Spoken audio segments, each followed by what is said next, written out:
channel Ngulik Horor.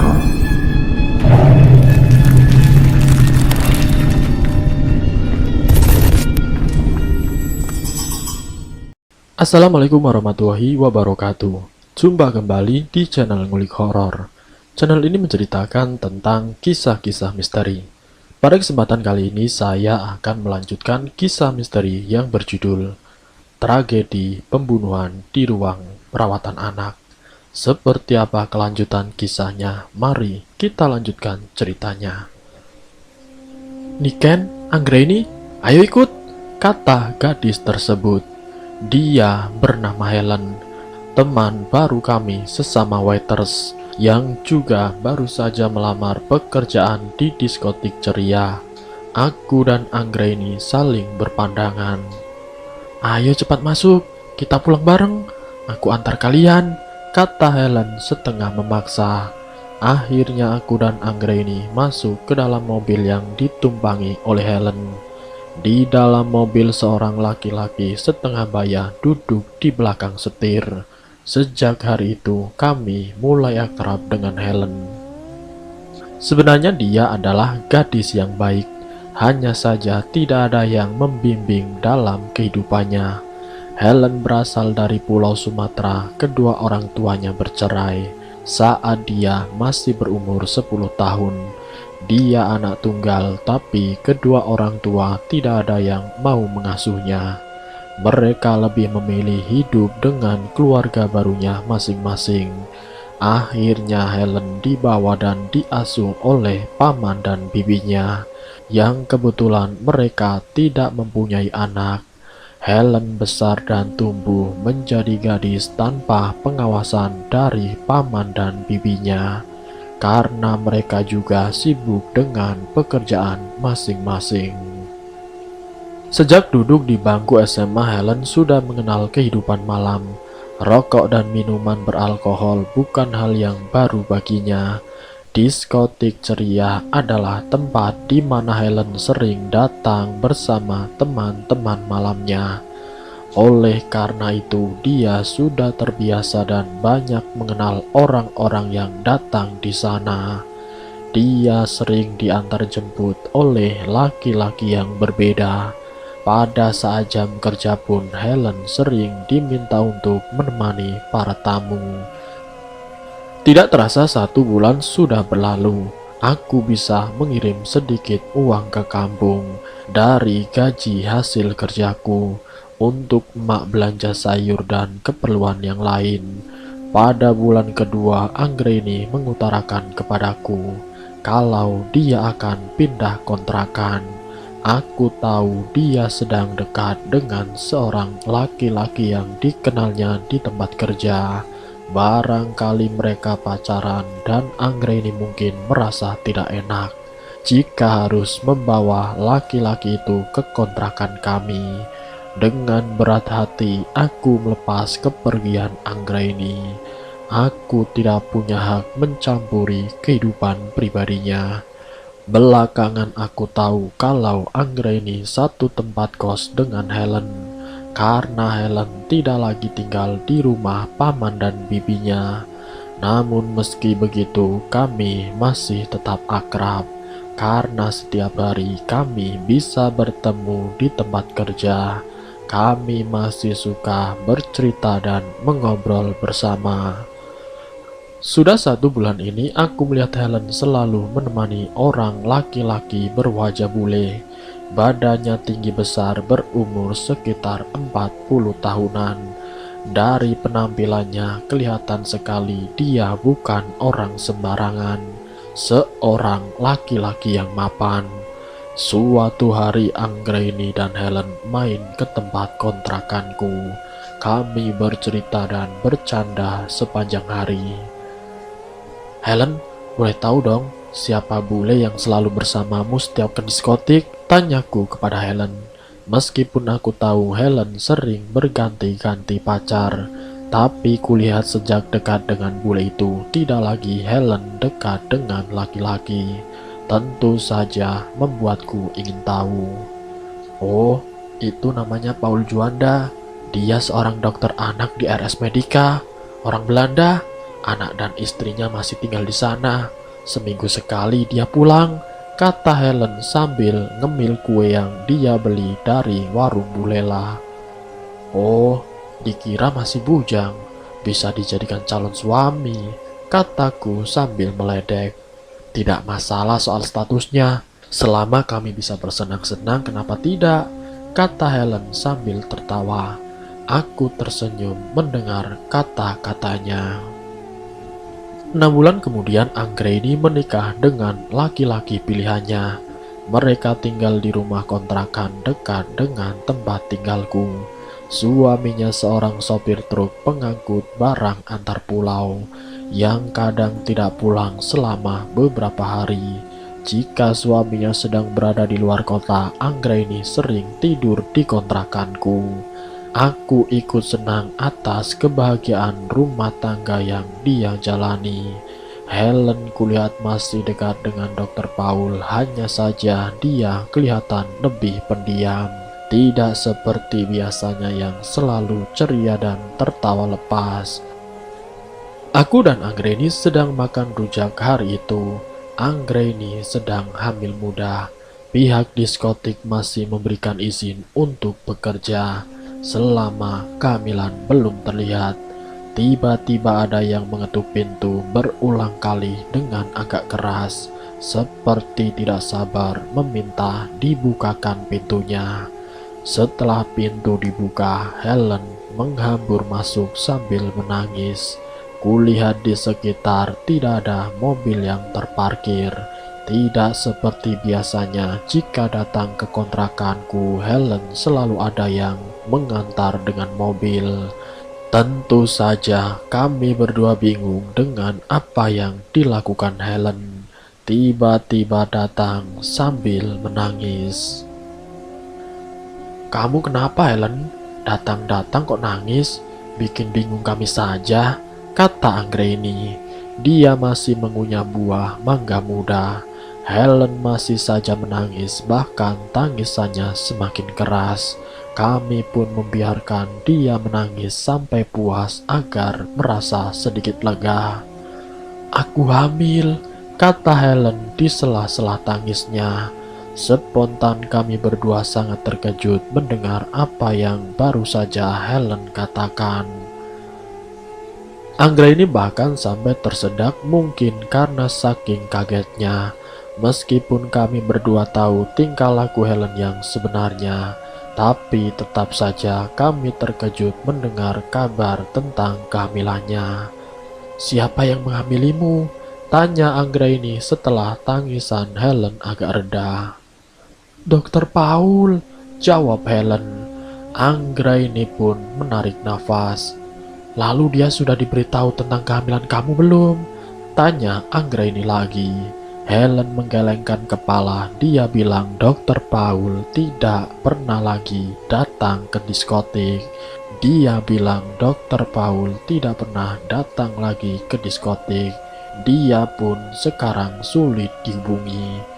Anggraini mengambil HP Helen, mencari-cari nomor Dr. Paul dan menelpon menggunakan HP-nya. Telepon tersambung, terdengar suara Dr. Paul di seberang sana. Dia memberikan HP itu kepada Helen. Setelah sebelumnya HP disetel loudspeaker agar kami bisa mendengar percakapan mereka. Helen langsung mengatakan bahwa dia sekarang sedang hamil, dan Helen pun meminta agar Dr. Paul bertanggung jawab atas kehamilannya. Tapi jawaban Dr. Paul sungguh di luar dugaan kami. Dia bilang tidak mau bertanggung jawab karena dia tidak yakin janin yang ada di dalam perut Helen adalah anaknya. Tiba-tiba Helen mengancam akan memberitahu pihak RS Medica tentang hubungannya dengan Dr. Paul. Sambungan telepon pun seketika terputus. Kami berdua menyesalkan apa yang baru saja Helen katakan, tapi juga tidak menyalahkannya. Dia pasti bingung dan panik. Hari itu Helen menginap di kontrakanku. Diskotik libur jika malam Jumat. Malam Minggu aku melihat Dr. Paul datang ke diskotik. Helen terlihat sangat senang mereka mengobrol di sudut ruangan. Namun saat pulang, Helen bercerita kalau Dr. Paul memintanya untuk menggugurkan kandungannya. Dia diberi beberapa buah pil bentuk tablet Skilma berwarna putih. Helen memperlihatkan pil itu kepada kami. Aku dan Anggreni saling berpandangan, tidak tahu apa yang harus kami ucapkan. 3 bulan berlalu, Anggreni sudah tidak bekerja lagi karena hamilnya sudah memasuki 8 bulan. Helen juga sudah sejak sebulan tidak masuk bekerja. Aku belum sempat menjenguknya, HP-nya pun tidak pernah aktif. Nih Ken, kita ke tempat kos Helen yuk. Entah kenapa perasaanku tidak enak. Ajak Anggreni di hari Jumat pagi. Maka kami pun berangkat. Betapa terkejutnya kami sesampainya di sana. Ibu kos mengatakan kalau Helen sudah meninggal 2 minggu yang lalu dengan minum racun. Dia ditemukan tewas di kamarnya dalam keadaan mulutnya penuh dengan busa. Ada yang tidak beres, pasti bukan karena bunuh diri, ada yang membunuhnya, gumam Anggreni. Niken, temani aku ke RS Medica ya, aku akan menemui Dr. Paul, katanya kemudian. Untuk apa? Lagi pula memangnya kamu tahu di mana Dr. Paul bekerja? Tanyaku bingung. Aku pernah diajak Helen 2 kali menemui Dr. Paul di kamar kerjanya. Dengan perasaan masih bingung, aku akhirnya menemani Anggreni ke RS Medica menemui Dr. Paul. Aku salut dengan rasa setia kawan Anggreni. Meskipun dalam keadaan hamil besar, dia masih mau mencari tahu penyebab kematian Helen, sahabat kami. Saya tahu Dr. Paul yang telah membunuh Helen. Saya akan melaporkan kepada pihak kepolisian, kata Anggreni langsung. Begitu kami bertemu dengan Dr. Paul di kamar kerjanya. Apa buktinya kalau saya yang telah membunuh Helen? Tanya Dr. Paul. Dia terlihat begitu terkejut mendengar kata-kata Anggreni yang secara tiba-tiba. Saya mempunyai rekaman percakapan Dr. Paul dan Helen ketika dokter menyuruh dia menggugurkan kandungannya. Dr. Paul diam saja. Dia kemudian memencet nomor telepon yang tergantung di dinding. Entah siapa yang dia hubungi karena tidak terlihat dia bicara. Tidak lama kemudian datang 2 orang satpam ke dalam ruangan dan menyeret kami berdua keluar sampai pintu gerbang RS. Sampai Anggreni melahirkan, kami tidak pernah lagi membahas tentang Helen dan Dr. Paul. Saat usia bayi Anggreni menginjak 2 minggu, dia mengalami sesak nafas dan diopnam di RS Medica. Tapi 3 hari dirawat di sana, aku mendengar kabar kalau Anggreni dan bayinya meninggal. Menurut keluarga Anggreni, dia meninggal karena bunuh diri dengan cara memotong urat nadi. Dia kalut karena bayinya meninggal. Aku tidak bisa mengantar jenazah Anggreni untuk yang terakhir kalinya karena tidak diperbolehkan mengambil izin cuti. Sejak itu, aku sendiri hidup di kota Bandung. Dengan uang tabungan yang aku punya, akhirnya sebuah rumah mungil bisa kumiliki. Dan cerita kematian Helen Anggreni beserta bayinya masih menjadi misteri. Aku tidak mengetahui apa penyebab kematian mereka. Apakah benar bunuh diri ataukah ada yang membunuh? Setelah Teniken selesai bercerita, aku jadi bisa menarik benang merahnya dari rentetan peristiwa pembunuhan itu, baik Bu Anggreni maupun Helen. Tapi aku masih penasaran, benarkah Dr. Paul memang bunuh diri ataukah ada yang membunuhnya? Seperti hal yang tidak mungkin seseorang menuliskan sebab kematian sebelum dia sendiri mengakhiri hidupnya. Ada yang janggal dengan kematian Dr. Paul. Teh Niken tahu tidak kalau setelah Helen meninggal, Dr. Paul bunuh diri dengan minum racun? Tanyaku antusias. Teteh tidak pernah tahu tentang hal itu. Benarkah? Tanya Teh Niken. Nada suaranya datar saja, tidak seperti orang yang terkejut jika mendengar sesuatu hal yang baru. Apa Teh Niken pernah ketemu dengan suami Anggraini setelah peristiwa pembunuhan itu? Tanyaku penasaran. Aku menatap mata Teh Niken. Ada gelisah yang kutangkap di sana. Mungkin Teh Niken belum menceritakan semua peristiwa pembunuhan yang berkaitan dengan Helen dan Anggraini. Iya, aku pernah bertemu. 1 minggu setelah kematian Anggraini, suaminya datang ke kontrakan Teteh.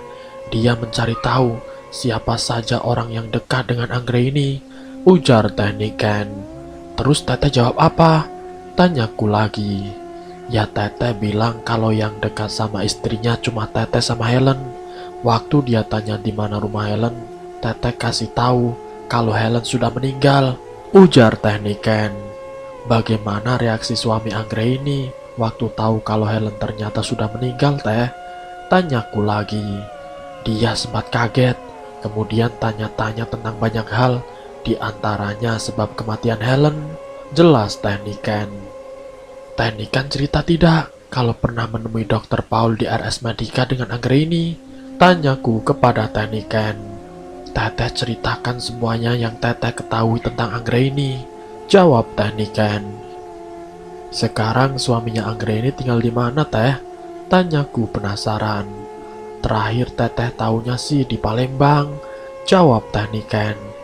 Adakah yang belum Teteh ceritakan ke saya? Apa yang Teteh ketahui tentang cerita ini? Tanyaku penuh selidik. Maksudnya? Tanya Teh Niken. Terlihat sesekali dia agak gugup. Aku semakin yakin pasti ada hal yang dia sembunyikan. Teh Niken pasti tahu apa yang kumaksud. Teh Niken menghela nafas panjang. Lalu dia meneguk minuman dalam gelas yang ada di genggamannya. Ceritakan saja semua yang Teteh ketahui tentang peristiwa itu, Teh.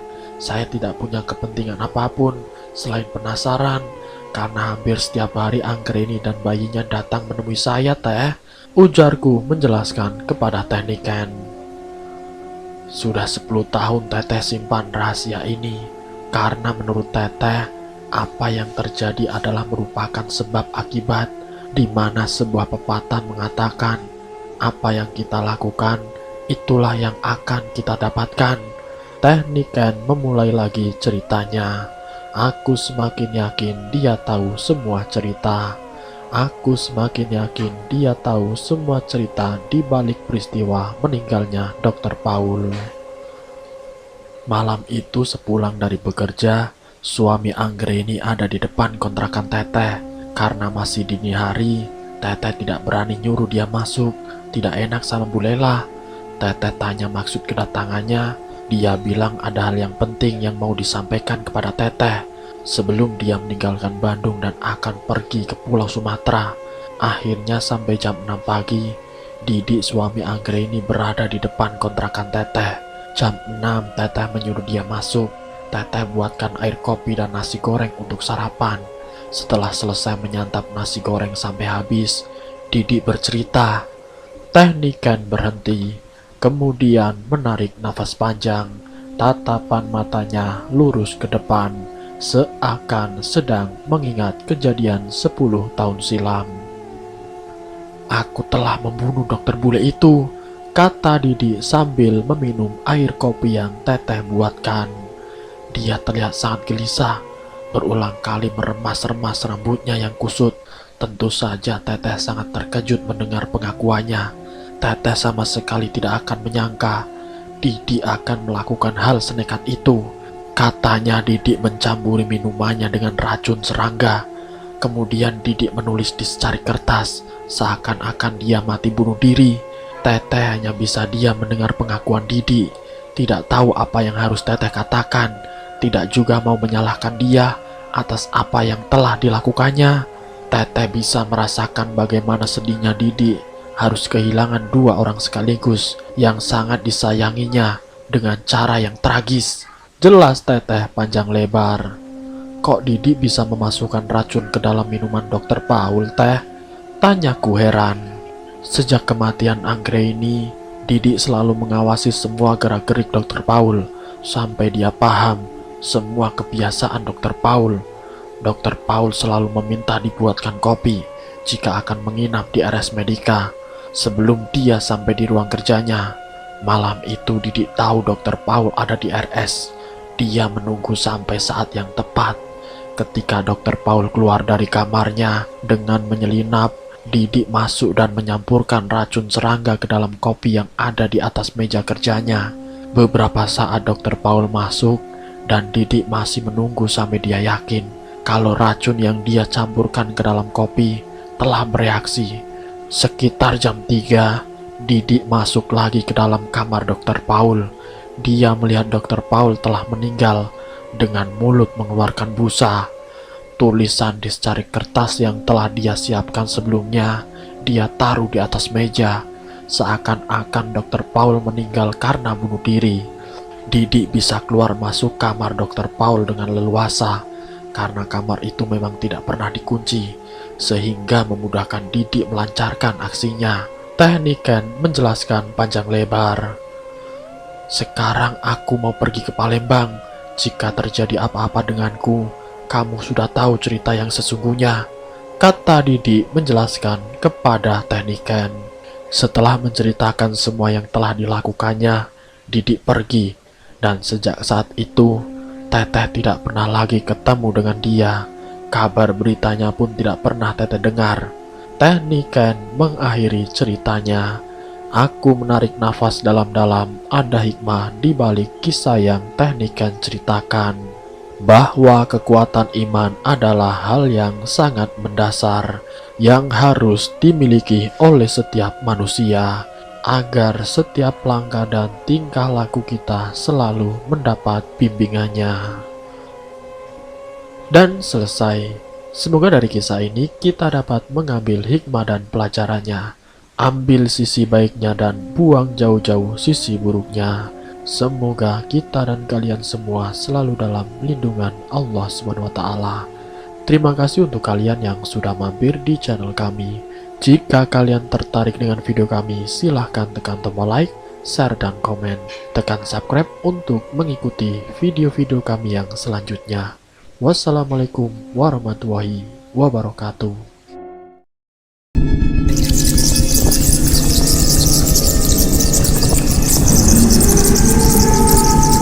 Selamat datang di channel Ngulik Horor.